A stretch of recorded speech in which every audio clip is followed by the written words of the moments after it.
política, notícias, informação, tudo que foi destaque na Paraíba e no mundo. Você acompanha aqui, agora. O espaço do povo paraibano, aproximando você com o que mais precisa. Na apresentação, Rick Pérez.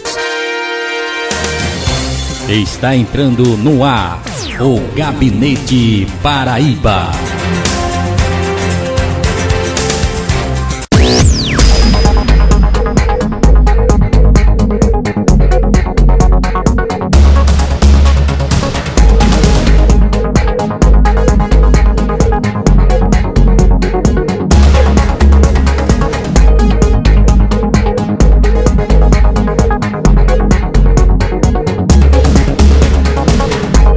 Os bastidores e análise da política paraibana, com Rick Pérez.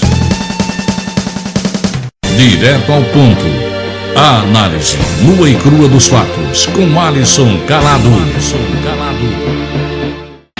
Vamos embora agora com o nosso informativo do próprio coronavírus, como a gente tem aberto o programa nessas últimas semanas, só atualizando os dados do coronavírus no Brasil e no mundo, lembrando sempre a toda a população que ainda não existe uma vacina para tratar os infectados e o melhor remédio é manter o distanciamento social, ou seja, fiquem em casa, lave as mãos com água e sabão e sempre que for possível usem álcool em gel. Evite sair de casa para realizar atividades banais e pressione o governo federal para agilizar mais uma vez o repasse da renda emergencial aprovada semana passada. Por quê? Porque a situação ainda é bastante preocupante e a OMS, a Organização Mundial de Saúde, afirmou nesta semana por meio de comunicado que ainda não estamos no pico de contaminações, ou seja, a curva de contágio ainda está longe de desacelerar. Olha só, os números dos novos infectados e de óbitos estão em crescente em todos os países. A única exceção, olha só que curioso, meu amigo Pérez, é a Coreia do Norte, que é o único país do mundo sem casos identificados. É curioso isso, né? Bem, de todo modo, nós já superamos, o mundo já superou a marca de 2 milhões de infectados no mundo inteiro. De casos confirmados, mais de 2 milhões. Os Estados Unidos estão representando sozinho 650 mil casos registrados, ou seja, mais de um quarto de todos os casos confirmados no mundo inteiro. O último dado que saiu a respeito dos Estados Unidos é que morreu nas últimas 24 horas 2.600 pessoas. Foram 569 óbitos entre a noite de terça e quarta-feira, o maior número em qualquer país desde o início da pandemia. A situação segue em estágio alarmante também na Europa, com a Espanha, a Itália, a França e a Alemanha, cada uma registrando mais de 120 mil pessoas testadas como positivo. E isso num contexto onde não existe vacina. E é uma vacina que a galera está pensando, tá atrás de um remédio milagroso, mas isso ainda não existe. E o colapso não somente do sistema de saúde, mas também do sistema funerário. Não está havendo espaço nem local para enterrar essas pessoas. Então já são mais de 136 mil mortes registradas globalmente. Para você ter uma ideia, no nosso último programa, dia 9 de abril, dia 14 de abril, tínhamos atingido a marca de 95 mil óbitos. E em menos de uma semana a gripezinha levou a óbito mais de 40 mil pessoas. É muita gente. E olha, como a gente falou, meu irmão, o coronavírus no mundo, ele demorou por volta de 90 dias para atingir a marca de 1 milhão de pessoas infectadas. E já estamos há 14 dias e o número de infectados já chega perto dos 2 milhões. Ou seja, né, o que demorou 90 dias ocorreu em 15 dias, que foi a infecção de mais de 1 milhão de pessoas, para a gente atingir esse número alarmante e assustador em todo o mundo. E é um número que só cresce. Não é um número que tem havido um relaxamento nos últimos tempos, não. Olha, e o Brasil segue o mesmo padrão de crescimento em 7 dias. Total de mortes no Brasil subiu 99%. Até o momento foram registradas 1.760 mortes em 29 mil casos confirmados. Os estados com mais óbitos confirmados são de São Paulo, Rio de Janeiro, Pernambuco, Ceará e Amazonas. O sistema de saúde de Manaus, capital do Amazonas, em Fortaleza, capital do Ceará, estão prestes a colapsar. Estão prestes, e só atualizando, o Ceará já informou nesta nesta tarde que já está com 100% dos leitos ocupados por pessoas infectadas por coronavírus, ou seja, já vai colapsar porque já tem lista de espera, inclusive para internamento. E não só tem gente com coronavírus nesse momento não, as outras doenças estão circulando pelo Brasil, não só tem gente com coronavírus não, e isso a gente só está falando de leitos com pessoas infectadas com corona, com Covid-19. Então a verdade é essa, não haverá leitos suficientes nos hospitais para atender as pessoas que estão ficando doentes e indo em busca de atendimento hospitalar. E aqui na Paraíba, meu irmão? Na Paraíba, o secretário estadual de saúde, Geraldo Medeiros, afirmou semana passada que o pico do coronavírus aqui no estado estava programado para acontecer a partir do dia 30, não é que chegar dia 30 e depois descer não, mas a gente vai ver a curva se acentuando a partir do dia 20 de abril, com possibilidade de se estender até os meses de maio, quem sabe junho. Esse vai ser o momento mais alarmante, né? Neste momento, nós temos 165 casos confirmados e 24 óbitos. Já são 16 cidades, né? Aumentou. No programa passado eram 12 confirmados, a maioria deles concentrados em João Pessoa, com 124 notificações. As outras cidades aqui no estado que já tiveram também o registro confirmado do Covid-19 é em Santa Rita, Cabedelo, Patos, Bahia, Campina Grande, Juco do Seridó, Souza, Serra Branca, Igaraci, Sapé, Taperoá e São João do Rio do Peixe. De modo geral, o governo do estado informou que a Paraíba tem 454 leitos de UTI para atender uma população de 4 milhões de habitantes. É muito pouco. E você vê que o vírus já está indo do litoral ao sertão. Já está avançando por toda a Paraíba e aqui em Campina Grande, com 355 mil habitantes, né? Tem somente 150 leitos de UTI, somando público e privado. Embora os números no momento estejam relativamente baixos, com 3 mortes e 4 casos confirmados e 46 suspeitos, sobre as consequências de decisões que estão sendo tomadas nesse exato momento nos gabinetes das autoridades municipais, que iremos conversar agora, porque mais uma vez estamos naquela novela, meu amigo Adson Calado, de abre ou não abre o comércio de Campina Grande. E hoje saiu mais uma vez uma atualização dessa notícia, porque, como a gente anunciou na última terça, né, meu irmão? A gente veio fazer exatamente o debate a respeito da decisão do último final de semana e ontem o Ministério Público da Paraíba, o Ministério Público Federal e o Ministério Público do Trabalho recomendaram que o prefeito de Campina Grande prorrogasse as restrições ao comércio. E a prefeitura hoje anunciou que voltou atrás e manterá o comércio fechado, né? Então, vamos explicar um pouco mais. Como noticiamos aqui no último programa, a Prefeitura Municipal de Campina Grande decidiu ceder às pressões dos grupos varejistas da cidade e optou novamente pela reabertura de maneira gradual do comércio local, que estava previsto para o dia 20 de abril.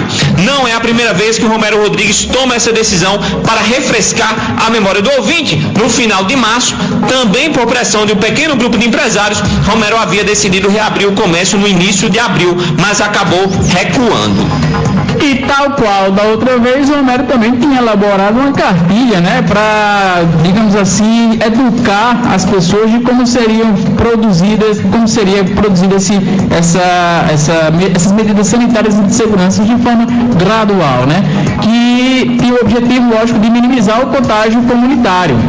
E desta vez havia medidas também de segurança sanitária, no caso dessa cartilha, como a distribuição de 500 mil máscaras à população, haveria a higienização das ruas e das calçadas, né, uma pulverização, como eles falaram, a disponibilidade de álcool em gel para as pessoas transitando pelas ruas, a ideia era colocar em prática também um isolamento vertical para o caso dos trabalhadores que fazem parte do grupo de risco, né, aqueles maiores de 65 anos não irem ao trabalho, a obrigatoriedade de equipamentos de proteção individual para os funcionários das empresas que irão abrir e uma limitação de 50% de entrada das pessoas na capacidade dos estabelecimentos, além de uma proposta aí de começar a construção de hospitais de campanha. Mas Mais uma vez o debate acabou tomando conta de toda a cidade, escolhidos os lados, né? Quem apoiasse e quem defendesse a posição contrária.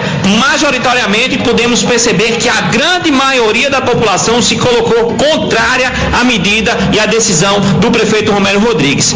Quem acabou entrando no debate foi exatamente o Ministério Público Federal, o Ministério Público do Trabalho e o Ministério Público da Paraíba, né? O Judiciário, que expediram uma recomendação nesta última quarta-feira, no dia de ontem, para que a Prefeitura de Campina Grande prorrogasse as medidas de fechamento do comércio no município para evitar possíveis novos casos de contágio pela Covid-19, doença essa causada pelo novo coronavírus.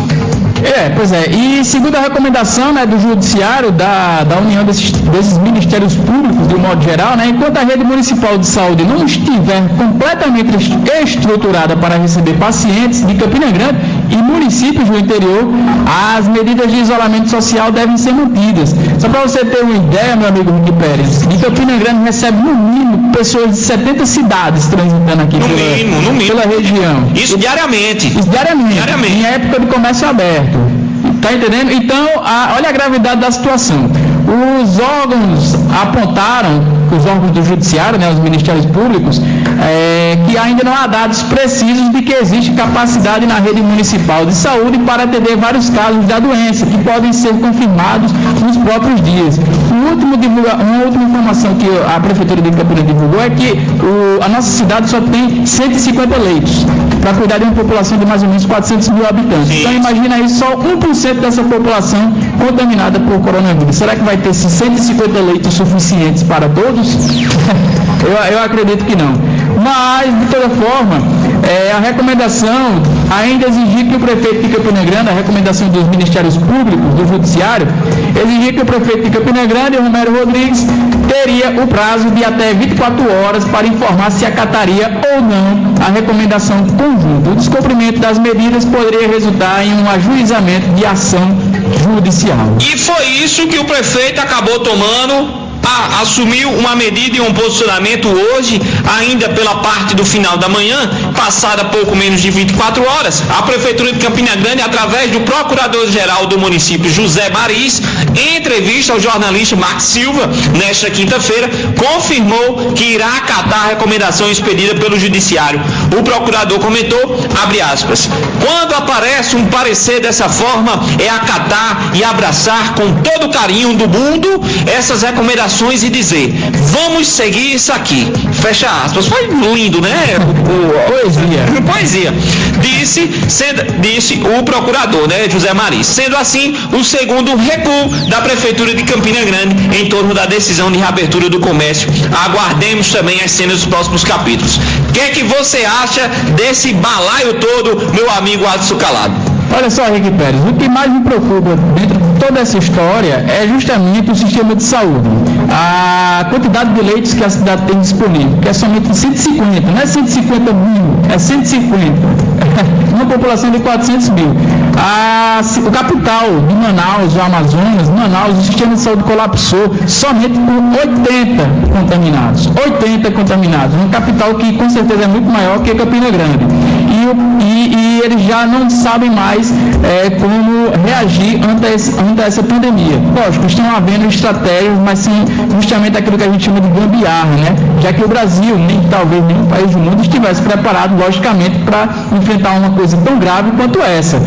E o que mais me preocupava nessa discussão toda era a irresponsabilidade dos grupos de pressão que estão por trás de Romero Rodrigues, que é o comércio varejista aqui da cidade de Campina Grande. Está entendendo?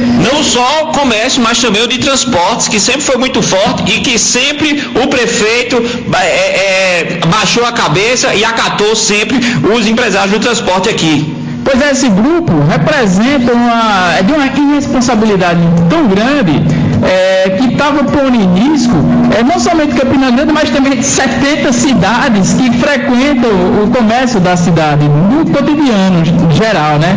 Então imagine, a Campina Grande seria um polo de propagação dessa doença para o restante aqui da região do semiárido, né? Do Brejo, da Borborema, do Cariri. Então assim, por mais que eu entenda e compreenda também o posicionamento e o interesse e a vontade dos trabalhadores, também os próprios empresários que também são trabalhadores, mas você percebe que existe um pensamento muito desleal no sentido do cuidado com a vida e com a economia, né? Você não está pensando nos pequenos e médios empresários. A CDL, ao invés de, por exemplo, do seu presidente chamar as reuniões e o povo de palhaço, de circo, ele deveria estar juntando a própria CDL, fazendo com que a Câmara dos Dirigentes Lojistas servisse aos pequenos e médios empresários os equipamentos necessários para que eles pudessem abrir. Mas qual é a opinião da CDL? Quem tem, abre, quem não tem, se adapta. Ou seja, deixa haver navio de todo jeito. Aí a prefeitura vai abrir, quem são os empresários? Mas o Shopping Edson Diniz não pode. Por quê? Porque são ambulantes. Não são ambulantes, não. São empresários também.